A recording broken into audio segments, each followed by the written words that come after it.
Evacuees from the Pribilofs returned home in the spring of 1944. We were so happy. We were just crying and so happy to be back. I had lost my mom the year before, so I was going back with my grandfather, and I remember the great excitement, the anxiousness and expectation. I was only 14, and I was really happy to come back home.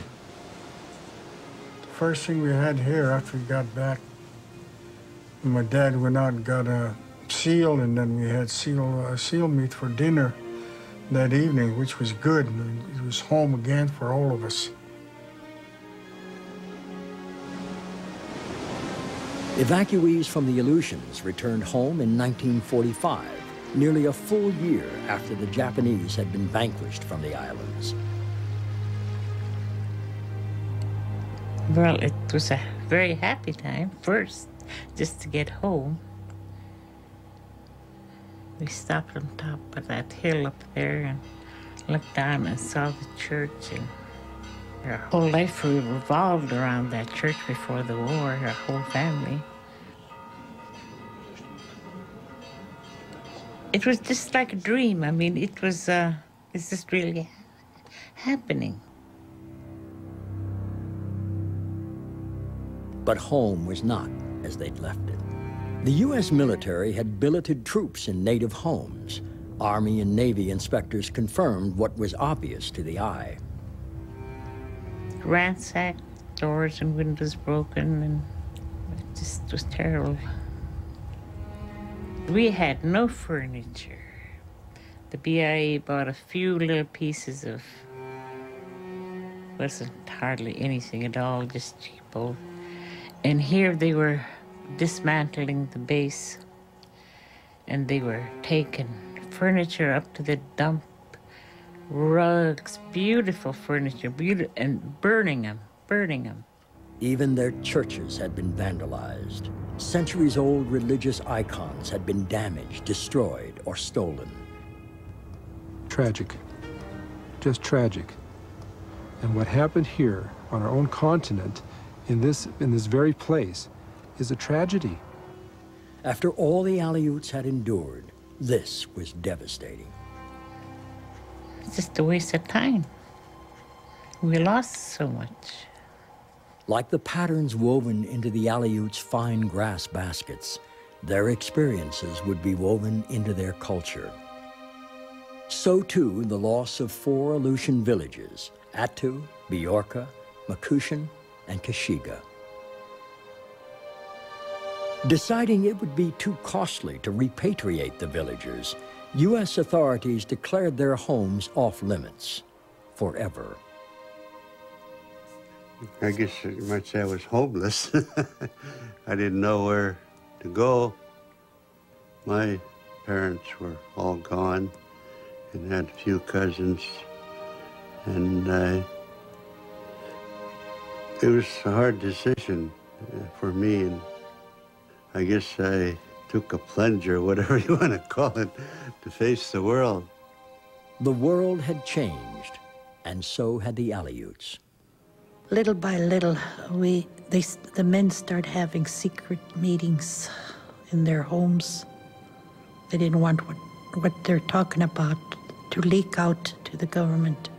They learned from being in Juneau, being in the armed forces, and having seen how other people live, other places, they began to realize that they were losing out on a lot of things. Freedom of speech, freedom of religion, freedom of movement. And I think it was those kinds of freedoms that the Aleut people decided they better do something about.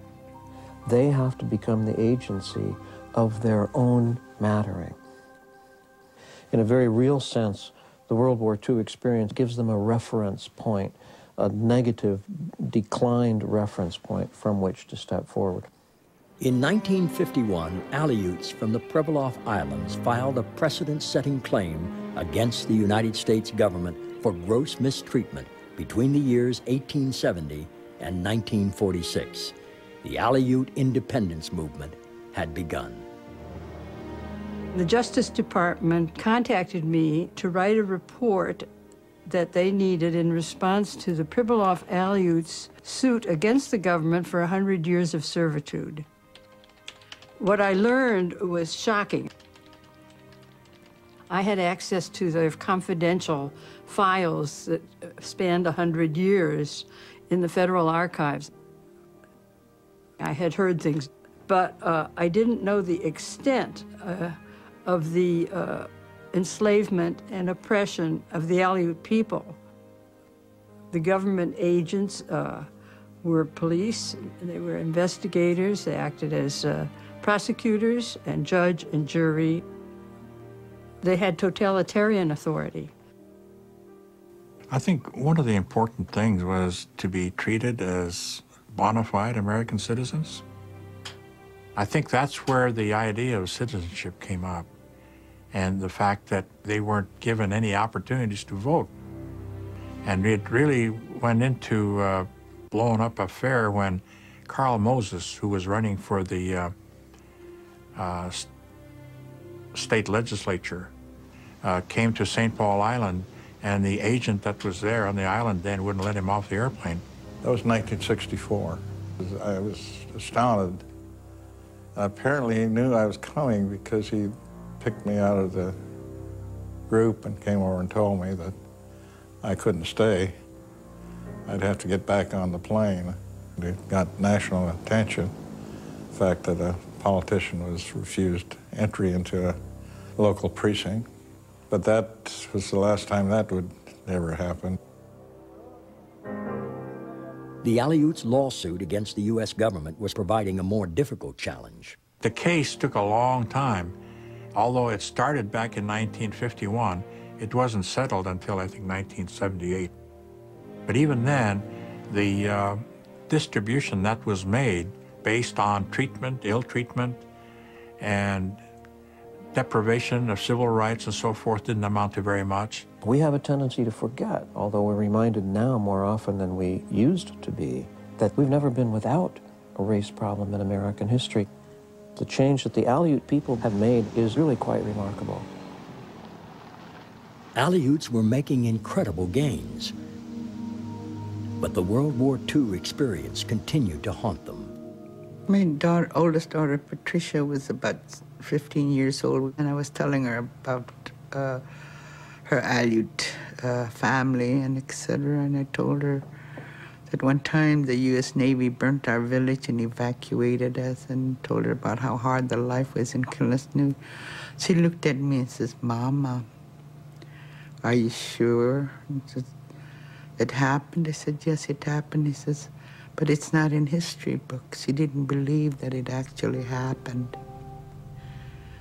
We almost lost our culture. It came to a halt. Although it wasn't our fault, it made you feel that you had something to be ashamed of.